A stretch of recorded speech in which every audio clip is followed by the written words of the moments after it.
This is Tarheel Talk, an in-depth look at the issues and people making news in North Carolina. Here's your host, Sonia Williams. More and more high school students are going to college than ever before. That's according to a recently released report from the National Center of Educational Statistics.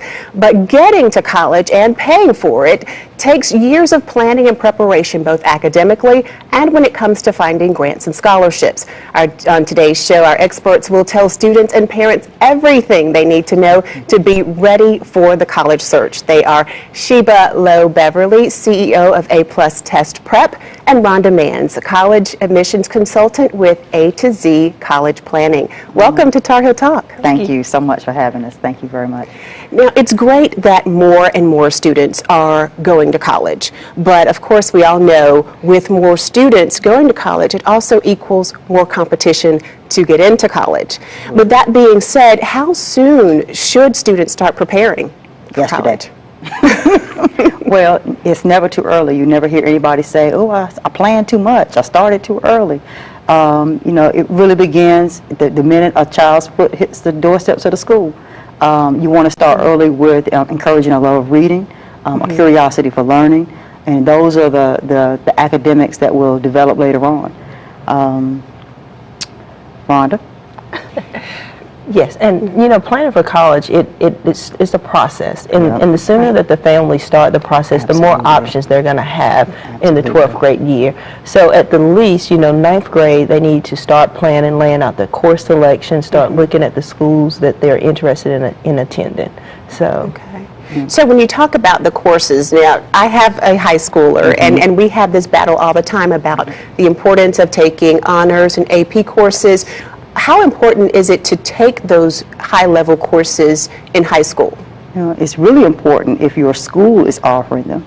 You know, when you look at a high school's profile, if they're offering, say, 20 to 25 honors or AP courses, and they look at a student's transcript, and that student has never availed himself of any of those rigorous opportunities, and the college is going to take that into account. That's really important to think about. You know, really in terms of doing well on admissions tests, they say, the research says that long-term academic rigor is the best thing to do to prepare for a college admissions test. And taking those honors and those AP courses really helps a student develop those skills and prepare them for doing well on those tests. That long-term academic rigor, definitely. Now, with that being said, is it better to take, say, an AP course and make a B as opposed to the regular course or the college prep course and make an A?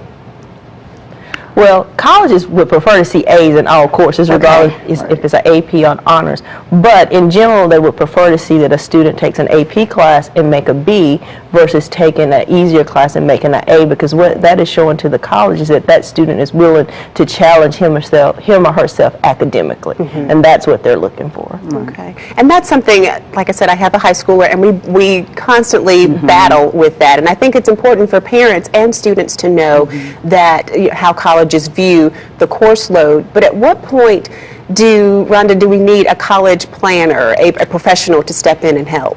Well, that's going to vary from family to family as to when or if they hire a consultant.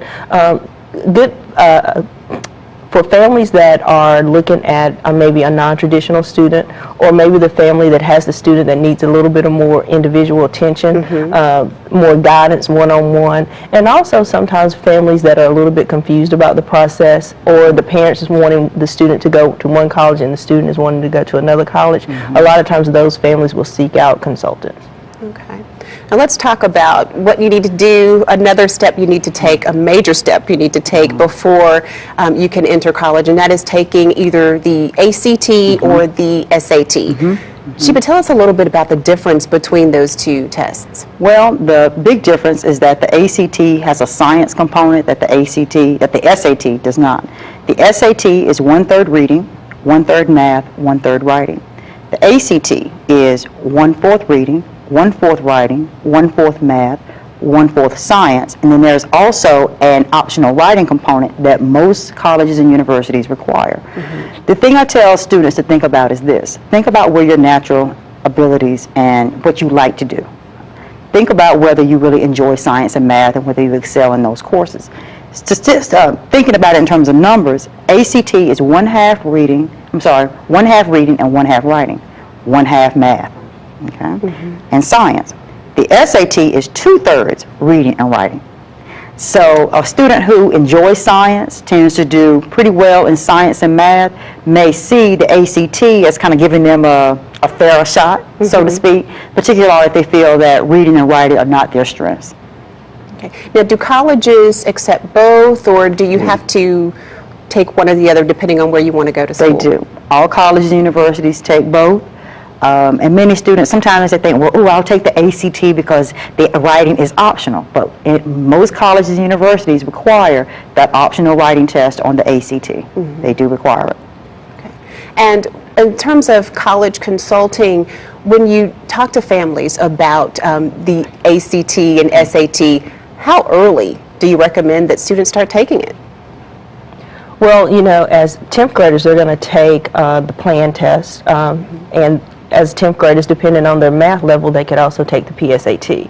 So with that being said, I think as soon as they enter high school is a prime opportunity for them to start prepping for the test. One of the things that 8th graders in North Carolina are going to be doing this year for the first time, is taking what's called the ACT Explore test, which is really an educational and career exploration tool. It's really going to give parents and students an idea of where students stand in terms of science, reading, math, and English, and will also give them kind of a career exploration tool that'll help them start thinking about, you know, where their likes and their aptitudes, how they match up with particular careers that are out there waiting for them.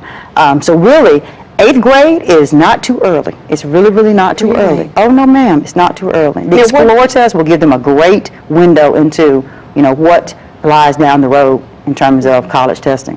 Now, what if you have a senior? I'm sorry. I was just going to add, you know, now North Carolina is actually paying for all 11th graders to take the ACT, which is a fairly new initiative. And that's major, because these tests, you do have to pay to take them. And then they can use those test scores as an 11th grader taking the SAT, the ACT, they can use those for college admissions. Okay. You know, this year, juniors in North Carolina will take the ACT in March of 2013. Juniors in North Carolina will take it. They'll take the plan in October of this year.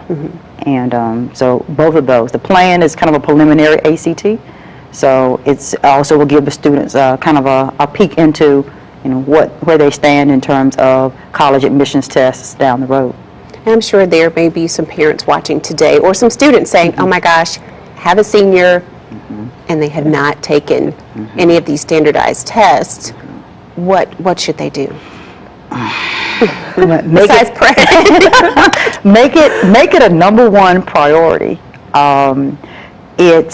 If you're a senior at this point, what you want to do is go ahead and get the SAT/ACT off of your plate and out of the way as soon as possible, because you really want to spend time, you know, looking for scholarships, finishing up your applications, participating in all the things that make being a senior fun in school. And when you're stressed out about trying to get the ACT or the SAT behind you, that kind of takes some of the fun out of the whole process. Identify a study plan ASAP, whether that be enrolling a class, whether that be studying with a group of friends, whether that be set aside 30 minutes a day, every single day, dedicated to prepare. Maybe one day do English, one day do math, one day do writing. But it has to be something every day, and it has to be concentrated. You know, if a senior needs test prep now, or they need to take the SAT or the ACT now, they can't say, oh, I have to work. Oh, I can't do it right now. They have to say, this is a #1 priority, and everything else has to come a little bit later. Okay. Talking people, I'm sorry. Sonia, and I will add that some schools are actually what we call test optional for admissions. So sometimes when I have students in the situation that they're senior and for whatever reason they haven't taken any of the standardized tests, we try to look at schools that are test optional for admissions purpose only. So some colleges will admit students without them having to take the SAT or the ACT.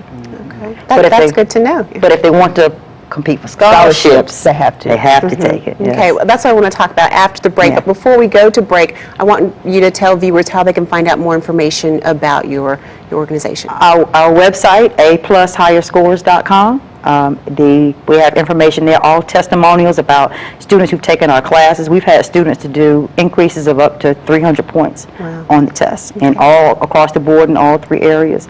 Our website, we also have a blog, aplusTestPrep.blogspot.com, and all of our information is there online. And we also have a Facebook page, so look us up on Facebook, A Plus Test Prep. All right. And Rhonda? Our website is a2zcollegePlanning.com, and we have a list of seminars. I teach some seminars in the community that are free, so the seminars are listed on the website as well. We have a newsletter that they can sign up for, as well as they can follow our blogs. Okay. We're going to take a break. We'll talk more in just a minute. Great. We'll be back with more Tar Heel Talk after these messages.